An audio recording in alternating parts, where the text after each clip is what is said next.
before me, even though I'm 2 hours ahead. So I tend to like wake up to like a lot of stuff, and I had to like learn how to, yeah, just sort of be like, no, you're gonna wake up and you're gonna eat breakfast, and make coffee, and then deal with the flurry of activity that. But yeah, I'm gonna drink coffee. Oh, you're not here. You don't live here. So I feel like I logged in, but my chat still doesn't like. I'm still a no person in chat. I'm like, oh, you have to add your icon to chat names. How do I do that? Are you logged in? So you're logged into the wiki? I think so. So Yes. you go to IndieWeb.org/chat names.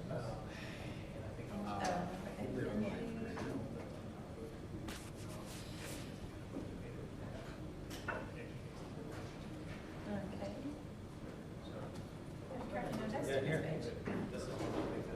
Whoa! Oh my God, that's gorgeous. That's gorgeous. What's the URL? IndieWebCamp chat name? Yes. I don't know. I don't have permission. Oh, chat names? It's chat underscore names. I think it should just all work, right? Doesn't it all be right? It should be green, it doesn't exist. Maybe I'm not really logged in. It's Oh, chat I'm not really logged in. dash names. Dash or underscore? I'm just saying. Hyphen. Though we should make both work if they don't already. Yeah. This was one problem when I was trying to make like a GitHub and a Twitter and an Instagram all be the same. Like some of them have a problem with some of them like underscores and some of them like dashes, and it's just like, how do I go for consistency across all these platforms? When, Dash or underscore. That's a problem in itself. well, I mean, if other people, if you're choosing an unclever name, then yes. I'm lucky. David, do you want to be note scribe? I am scribing as best I can. Okay. I'm not the best scribe. I'll go a little slower. No, Just my kidding. typing is fine for the summarization that I need to work on. It's a tool. Fortunately for me, there's only one other DJ on speed who does it on Medium. And I hate being confused with my cousin.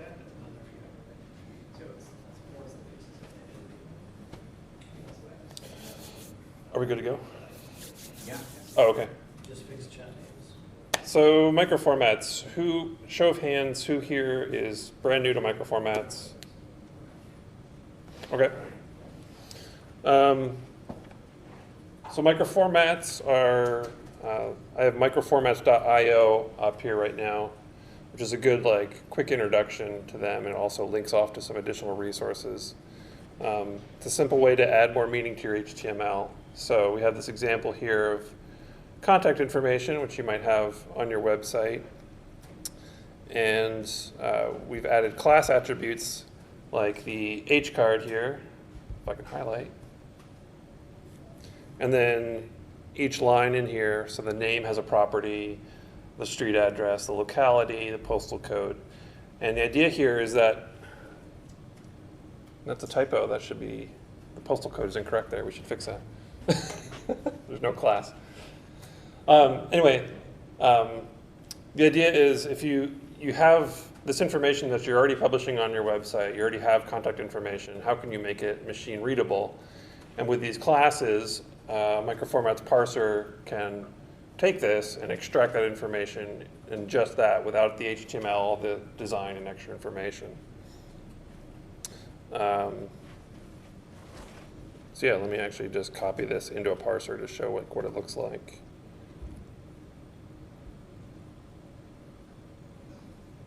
So this is also on the microformats.io website. We link out to several different parsers. This is the PHP one. We do have parsers in other languages like Python, Ruby, Java. There's a ton of them. Elixir, I think. Go. Go, yeah. Oops. That is hard to see.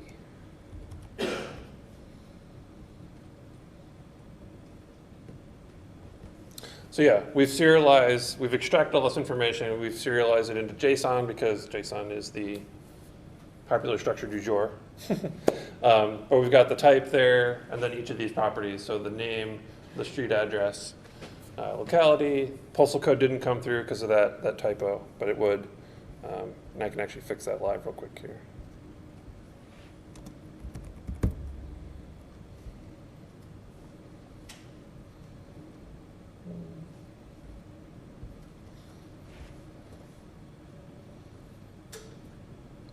And now we have postal code there.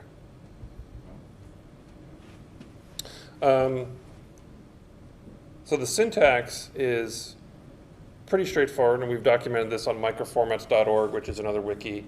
They all have this prefix, so the overall object here is hcard. So the objects start with h prefix. That I believe goes back to vcard specification. So the hcard here mirrors the vcard specification. So the h hyphen prefix says this is the root object, and then within that there's properties. And the prefix on each of these properties tells you how to find the actual value. So the p dash prefix says like this is a plain text value, so basically find the plain text of this element. Let's see, most of these are p.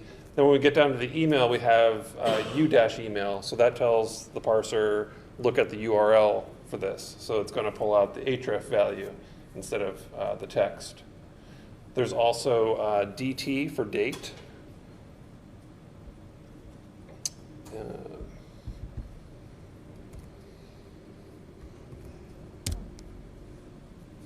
So I'll show, I don't think we have a simple demo of a blog post or anything.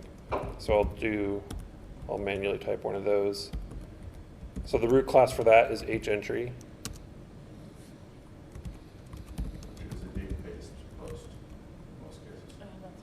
Right, yeah, it'll usually have like a published date, an updated date. So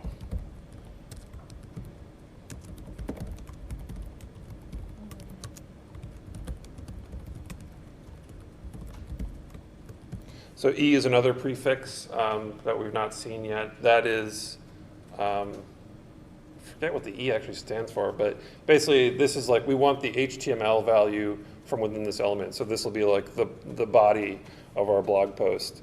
And when it parses, what you'll see is it'll give you the raw HTML in one value, and then it'll give you the plain text value. So basically it strips out all the HTML if you want just the text. Element tree properties.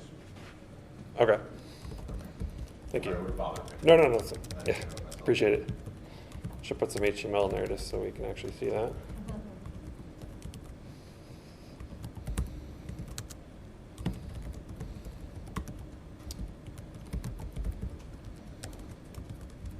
Okay, I might have missed this, but I'm going to ask a question. Sure, yeah, feel free to.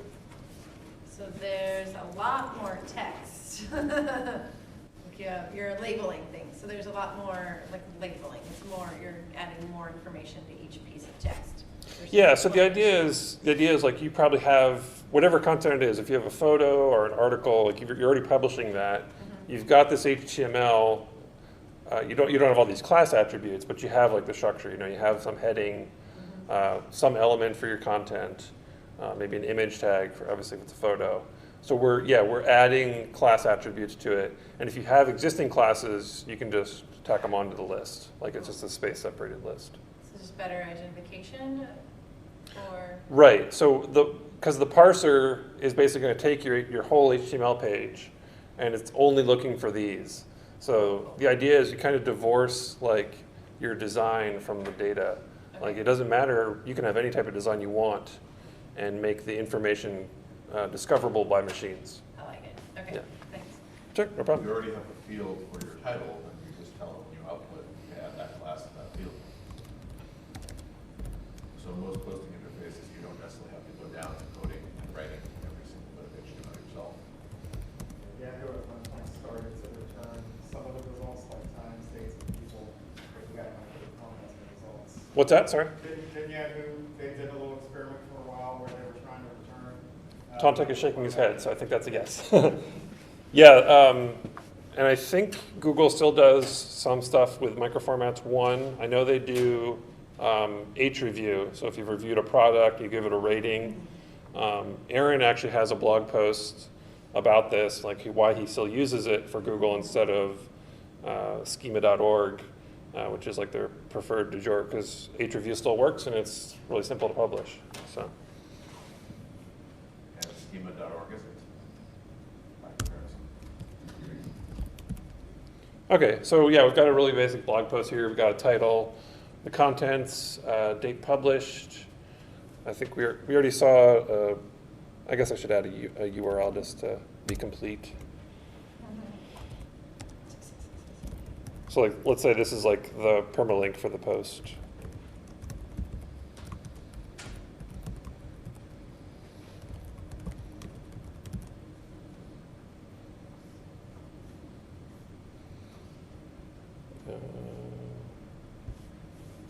Parse it again. So yeah, we've got all our information. We've got the name, the URL. Let me actually run back up here real quick. So normally when you run this, you have the context of what URL it's on. So it'll actually, I wrote a relative URL in my source there, but it's going to make it an absolute URL.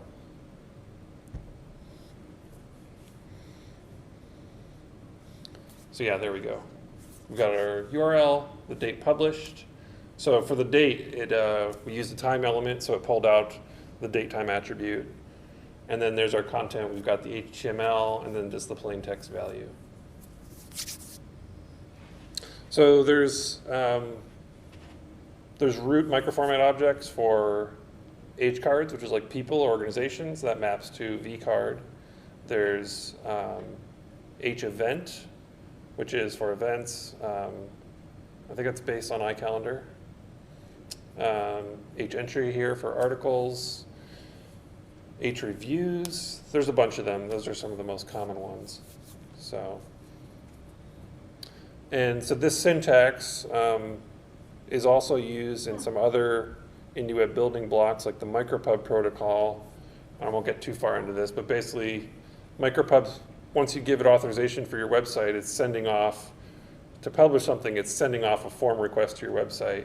And what it's actually sending you is like parameters H equals entry, so your server understands, okay, this is an H entry. And then it'll say, name equals whatever, and so forth. So the Micropub syntax is based around microformats.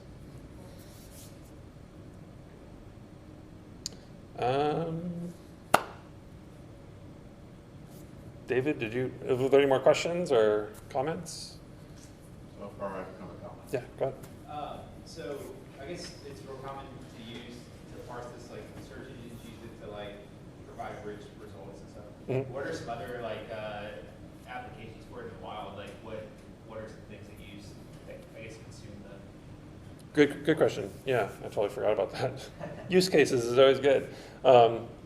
So in the IndieWeb, we use it a lot for cross-site commenting. So we publish, I can publish a note on my website, say that it's in reply to something on your website, and when I send a web mention, if you have code that will run a parser, you could parse my website, extract everything, including like my photo, my name, and then show that as a comment. And I can show an example of that actually, I think. I have a good one if you want to pull it up. Yeah, so this here, like this comment by Aaron Davis, that's on his website, which I think is a WordPress site. Go through here. So yeah, he posted this reply on my site, on his site, sent me a web mention, I parsed it, and I show it as a comment. There's a lot of globes there. We use it for also for like RSVPing to events. So events like this, actually, 2019.indie.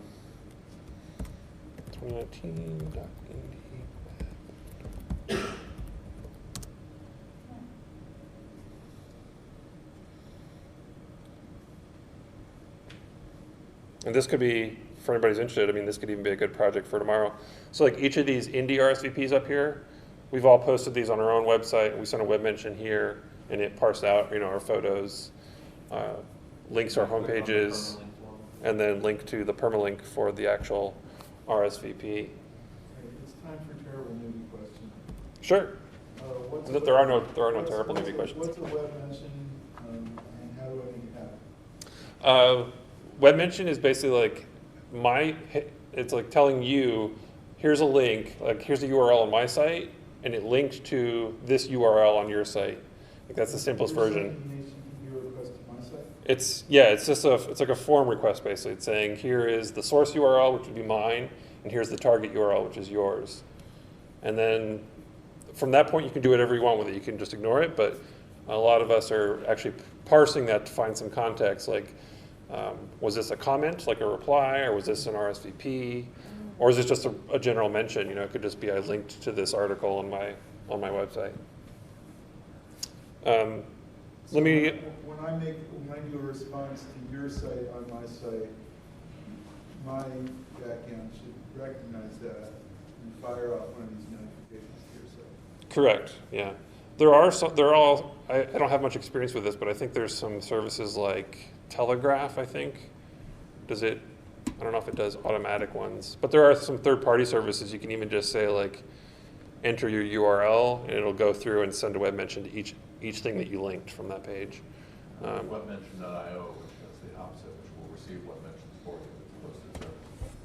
So if you don't want to implement it yourself, which is fine, we have some options in the community that you can sign up for.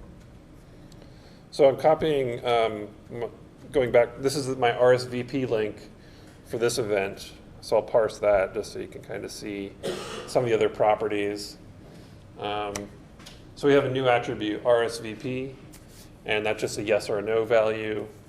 The in reply to is really important there. So that's the URL that it's in reply to, and it uses that to know that it's an RSVP to that specific event.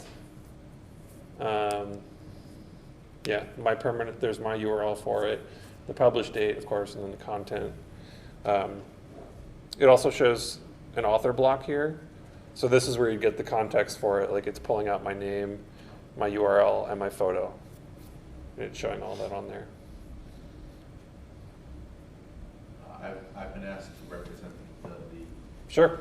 remote attendees for some questions. Should we add microformats on the front of our list of pre-existing classes or the end?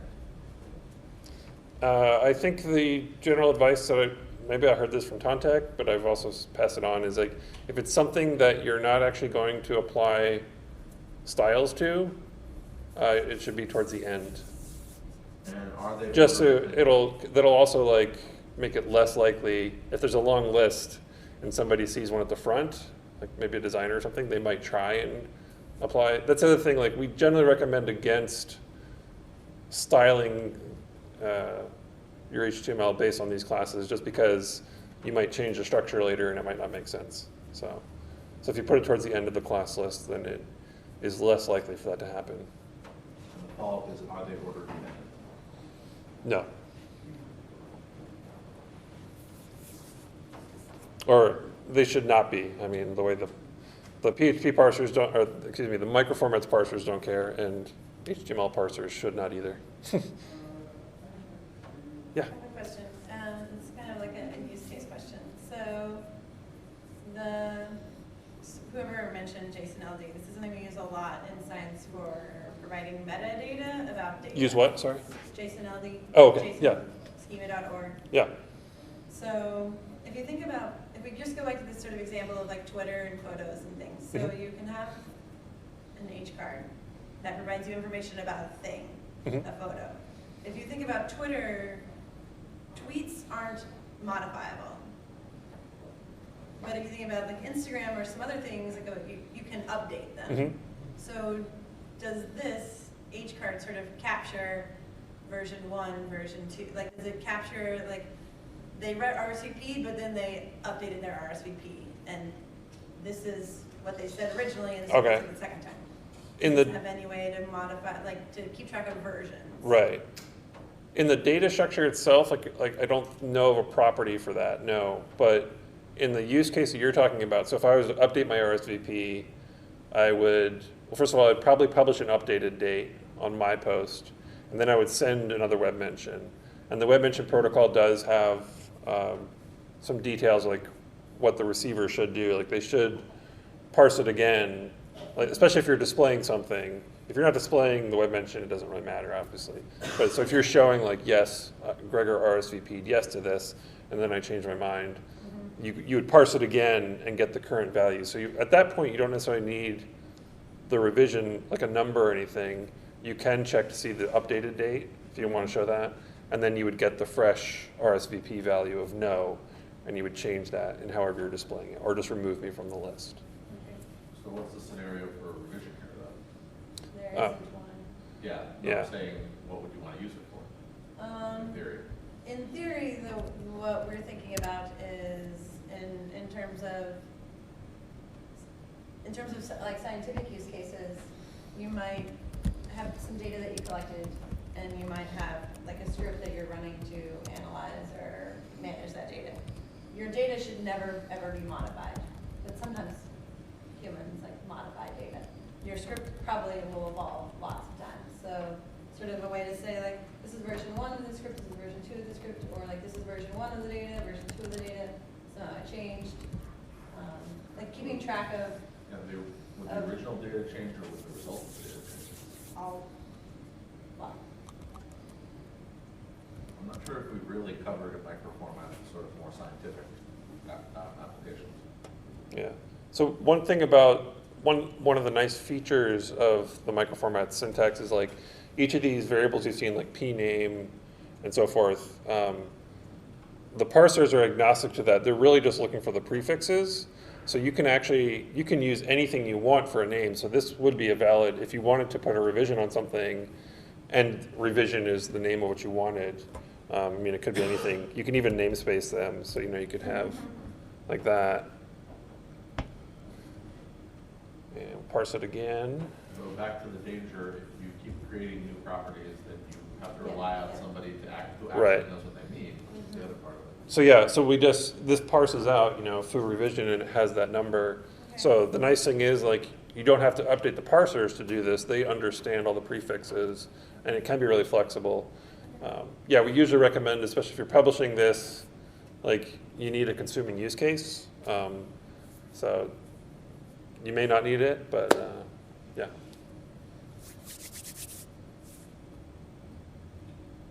Any other questions, Can I comments? ask a web mention question? Yeah. Okay.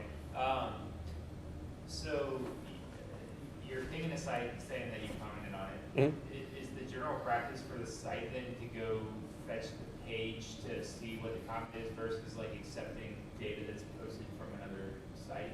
There's no body to post. Correct, yeah. Okay. The post is literally two URLs. There's a source URL, which is yours, and the target URL that linked to it. And the web mention specification, like, you should verify it before you show anything, obviously. Like, you want to verify, It says must. did they actually link to me, I think it says must not. Okay. But from that point on, like, the web mention spec doesn't actually say, like, it's up to you what you want to do with it. Like, if you want to show some sort of rich context, then yeah, you would want to parse it for something. Obviously are using microformats. You could parse it for a schema or something else if you wanted to. Yeah. You've seen the potential advantage of microformats. It's easy to add in. There are a lot of ways to consume it, and you get a very nice result. You've seen some of the sites Yeah. all running different software that all consume it and display it in whatever way they want. As a picture with no name, picture with a name under it, picture and comment, verbal description, whatever works for you. It's up to the person who's consuming it to decide what they actually do with it. And then you mentioned the difficulties of JSON-LD. Is that just that it requires more specific tool set to render like a JSON blob in a header or something than it or at the bottom of the page it does just like markup for HTML? There's a lot You more. could add basic markup to a static HTML page in a minute once you get used to the properties. Yeah. How long does it take to do a JSON LD blob? It can be, yeah, it's more dry to do microformats, so I think that's why a lot of us prefer it, yeah. I just remembered this is another cool use case I wanted to show. So I've been publishing event posts for like mostly for concerts that I want to go to just because I want to remember them. And so these are published with the H event markup. And I wrote a little library that just runs on top of the PHP parser, and it'll actually spit out an iCalendar file. So this subscribe to this calendar link basically runs that over this page. And so I have that in my Google Calendar. I publish it on my website, and it'll show up in my phone within, however long it takes Google to cache that. So that's pretty cool. It's only for public. I mean, I'm obviously not posting like private events on here or anything, but it would be nice to do that in the future, though. I mean, if I could if I had private posts and then like some sort of authenticated feed. So, David, did you want to go into Well, the next part. your was next part of the this? card.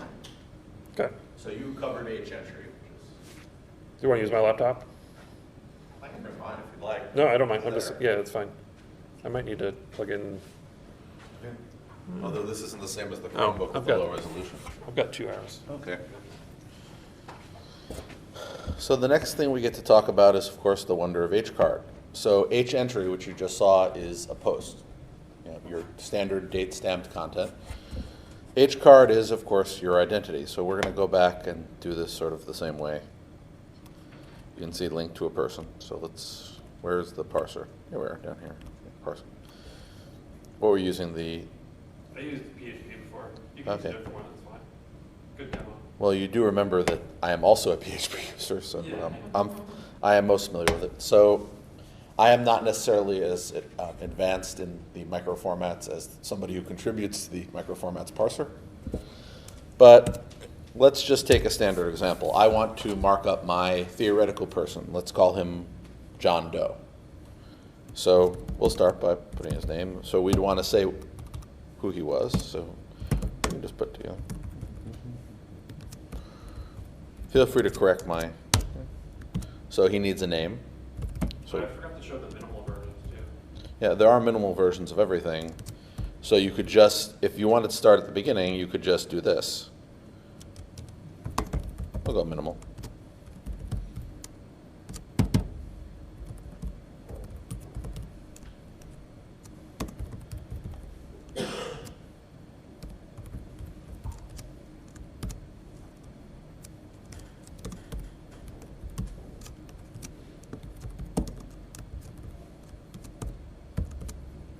So there is the most minimal H card I can think of. It's an H card, it's also a URL. You don't need the URL actually. Yeah, I know, force of habit. I know you officially do not need it, but. So if we went down and rendered it, it extracted it into that anyway. He's right, you don't actually need it, but. Yeah, so it implies like the name property and the URL, just Yeah. like the context, like it's a link, it's a person. So it does a lot more work. Those two. Yeah, it does a lot more work, but again, the more complicated you want to make it, the more complicated you can. So you could say, okay, well, I want to add multiple properties, not just implied ones, so I can go down and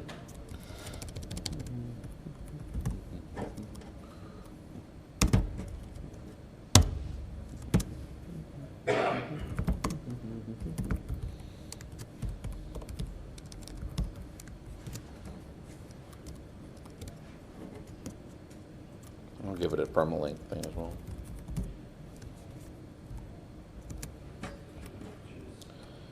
Nothing like a nice Lenovo keyboard. Right. So we'll just hit parse again. And it's done that again, but now we can start adding in additional properties inside our, oh, excuse me, I did forget to close my tag, how sloppy of me. Anyway, but let's say that we wanted to add in that email address, which we saw earlier. Was it email? I almost never add an email in on anything. Oh, it is href, excuse me. Yeah. I'm thinking of something. That would have worked as It would have. a link, but yeah. Yeah, it would have worked, but not as link, so.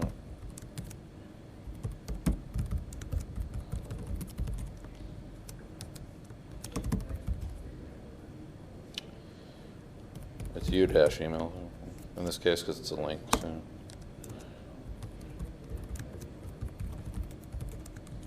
So again, you can keep going, but the question that I was sort of posing is, what information do you want to actually put in? Open quote on Oh, I missed a quote, sorry.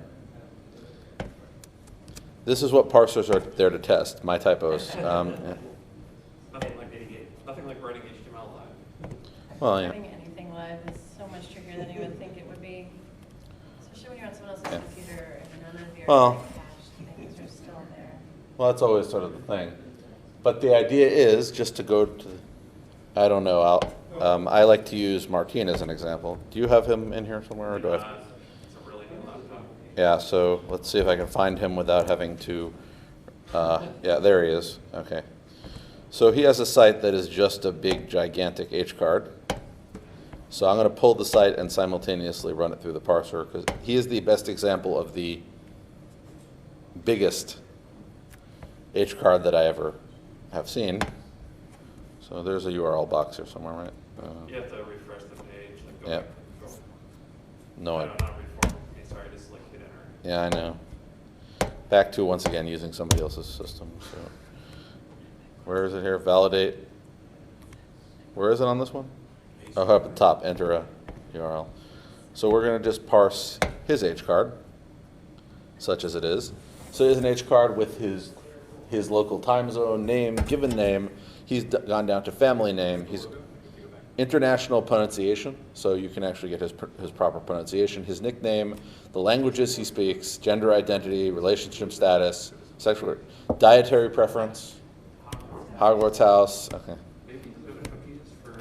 Every single URL, his telephone number, various explanations of all the pronouns, again, his birth date down to the minute, his address, formatted each piece of it, so not one gigantic thing, he's formatted it down to the smallest bit.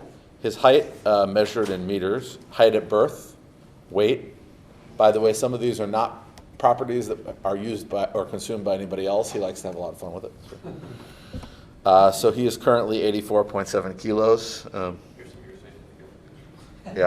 Yeah, that was another thing I was sort of thinking of. Weight at birth. There's a H measure. Yeah. Yeah. So, IQ these things points. are private data.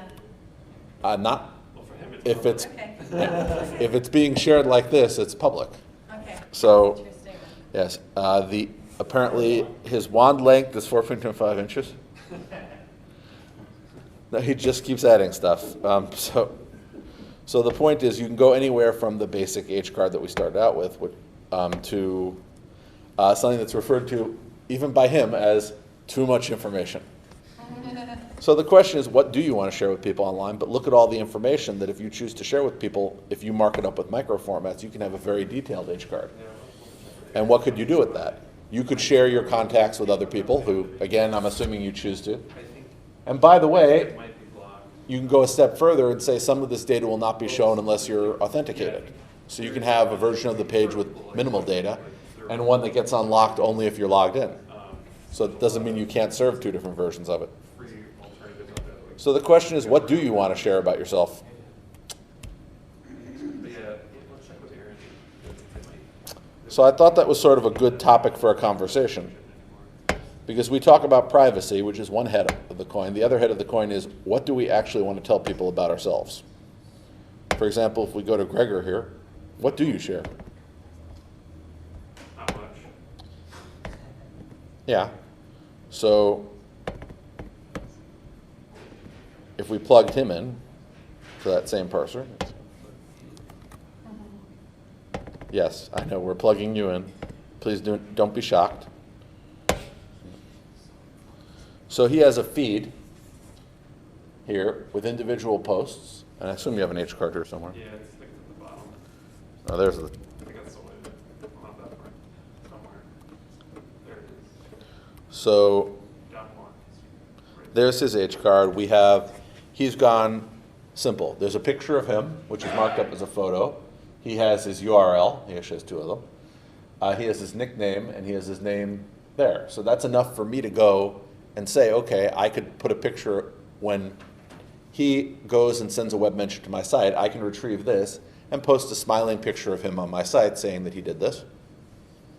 Again, we could always get into the thorny issue of whether or not he consented to that. However, by him sending me a web mention, the assumption is that he wants me to know that he did this and possibly do something with it. So thought I would circle back to web mentions. Again, that's how it works. I come to his page, my site, consumes that, says, okay, I have a name, I have a photo, I have a URL. Now I have a little avatar of Gregor somewhere on my website with whatever his comment is that I've found out by reading what the page says. I've extracted his content, and I can ask him about his trip to Israel. I know that Gregor Love has a little G and a big R because he said so. Although I don't have that in a machine readable way. If you can figure out a way to do it, then I'm sure that you would.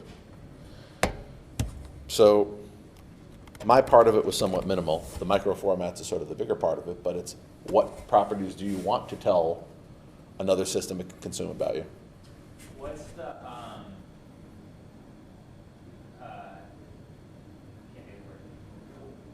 Do you look for this on every, like, should you have this markup on every page of your site, or is there like do people go check the main domain and then? Well, again, if somebody sends you, you would follow the link. So if every page in your site has a minimal HCard that has a URL to your main, that says your HCard is your main top-level site, or it's your about page, then you'd go there if you wanted more than just minimal information. Oh, there's a standard for saying my HCard's located at this place. A URL. Is a good example of that. Which? I think, so like on each of Aaron's perma links, he has an author property. I think it's like P author HCard, or maybe it's P author. Sorry, I think he actually uses U author, so it's basically saying like the author of this person URL property, and the URL property is just his root domain. Okay. So there's a whole authorship algorithm on the wiki, and that's one of the later steps. Is basically if you can't find the author on the post page itself, follow that URL and then look for. So there's one that he has on every entry, which is it's just his name, the picture, and the URL. So if you want more, now there are other people who just have the URL, and the idea is it's an author, it's an HCard, but if there's just a URL, if you want to know more than that URL, you go to that URL and read the whole thing. If you wanted to mark up all that information on, so can you mark up all of the properties? Well, if you wanted to have it stay included on every page, is there like a standard for that? You just wouldn't show it. Well, again, markup that isn't shown is somewhat less useful because everything should, in theory, be human readable. But if you just want to have an author property with a URL that doesn't have any text associated with it, the parser will see it, but the person won't. Okay. And the parser can always follow links. So it can say, okay, the author is this URL, I want a name, let me go follow that link and find out who aaronparecki.com actually is, or find. Can I go back to Aaron's site for a second? Like actually click into like one of his perma links? Oh, into one of his actual individual Yeah. permalinks? Okay. I never went directly to his site, Oh, okay, sorry. but I can go there. Aaron is a very good example to look at because he is one of probably 3 very prolific posters that I could think of that I use. So here's a random Aaron Parecki post. Guy sitting next to me at airport bar was watching videos of trucks at full volume on phone. So if you look, here are all these people, and all of those are web mentions. So each one of these, now this one here is a Twitter, it came back as a web mention through the Bridgie service. So Bridgie takes Twitter responses and turns them into web mentions. So you don't have to link to Twitter, you just have to accept web mentions. But down here on the same thing, we have wandering.shop. That's a direct web mention from somebody's website. So Twitter is very popular, so a lot of these are Twitter. Friend.camp. I didn't know that. Probably a Mastodon. Nitro.horse, so these are, you're probably right, it's Mastodon. Then, Can you run this URL through the parser? I just was curious about Yeah. the author property, because I think it's going to come back and basically say that it's just yeah. his homepage.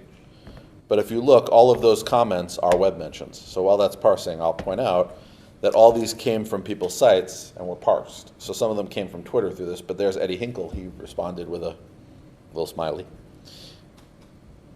And here's the actual parsing. So we have the name, we have the category, we have the number of likes, the number of reposts. Those are unofficial properties that are on there. Syndication links. So this was posseed over to Twitter, so there's the Twitter URL embedded in it. The date it was published, the actual content. Here's his author property, and he is putting a. Interesting. My guess is because of microsub. Microsub feed normalization states that you're supposed to put it on everything, or the feed parser is supposed to add it in, so it's much easier if it's there to begin with. Okay, interesting. So here, that's the location. So he was at San Francisco, California at the time. And here are the likes, and the likes are also marked up as citations of the URLs they were liked of. So there's the Twitter link that's a citation, marked up again with the author of that citation, and all the details of each individual author there. And they're all citations. So. And below that, I assume the comments are also in there, and they're comments. Let's see. Clear. Well, remember, if you've thought about something, Aaron is probably 5 years ahead of you. It's usually a pretty good move. But you can see, there's a comment that came off Twitter where it's, you are a freaking word warrior. So he's pulled in all this stuff, and he has all that information there. He owns the entire conversation. And again, it means that if Twitter goes down, he has the entire set of interactions. And again, the other side of the conversation can do the same thing. They can store their copy of the conversation just in reverse. Again, should they choose to do it. So there's identity for you. So any more questions? Because I think we still have, 5 minutes? Actually, no, I think we're ending now. I think this is the 5-minute break period before the next one. It's 3:40. Oh, 3:40 or 3:50? I thought there were 45 minutes with some break time. With a 5-minute interval. But we're supposed to start at 2:50. Yeah. So it's now 3:35. Yep, this is 45 minutes. Yeah, so we're done. Okay. Woo. Yeah. Okay. I'll just keep this. It's nice and thin. Yeah, it does get pretty warm. I like that, yeah, and I also like that pixel ratio on the screen. Yeah. Especially for who's going to take one. If I use the laptop full time, I'm tempted to buy a really nice one. Where do I have to be next? What do you want to share? Personal logging or data raw? I have to go set up the other room. See if I have any coffee left. I think I have to finish my coffee. Yeah, Yeah. I can pour this in my cup and then you can. Who's have going it. into personal logging? Okay, I have to go in there and set up the Chromebook. I haven't decided. Which of those two things? Both of them sound so good. What's in here? This is Ezra. I did bring it, yes. This is my first one.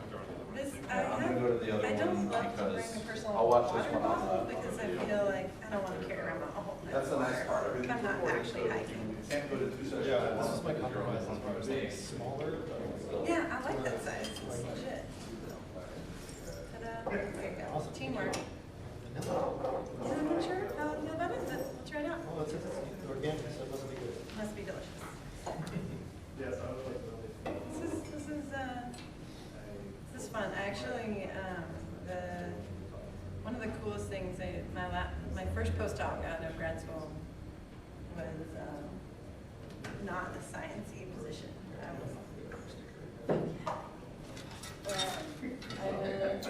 brought on as like the community manager, like to not do science, but it's more this big like consortium grant to build like scalable cloud-based solutions for biomedical data.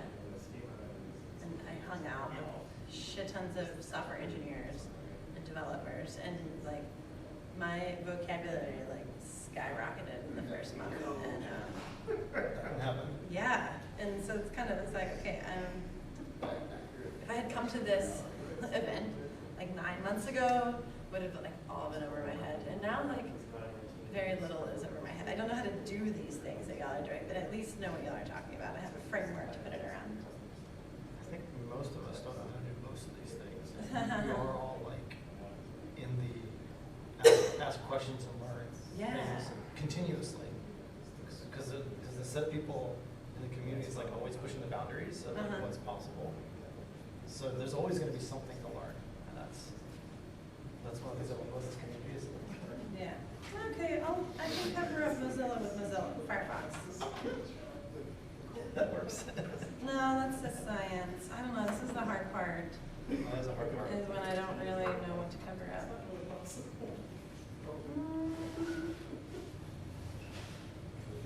Actually, I think I'm happy with this. My PC Clutches sticker is faded. And I'm about to move, so I don't want you to. I appreciate your dedication to sticker covering. Oh, you know, you can't, as long as you're sort of okay covering up the past. Well, there'll be a. You have to be okay to cover up some things. Yeah. I'm Look working at with that. a therapist to be okay with that. Nice. That's both a joke and reality. And for real, yeah. It's a thing.